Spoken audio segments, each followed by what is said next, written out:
So guys, this is how to apply it. You apply it on your face. This will make you look younger.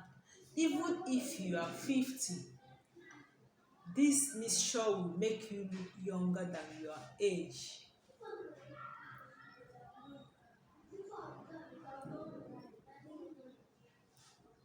So after applying it,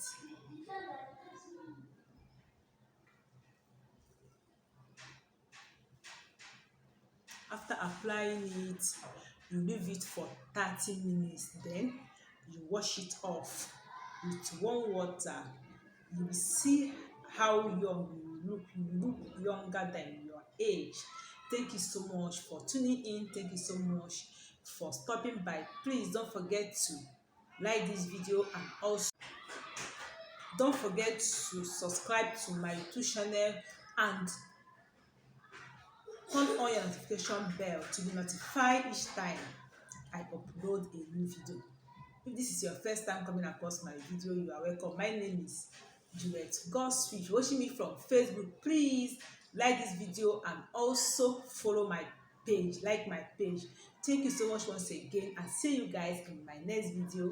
Bye.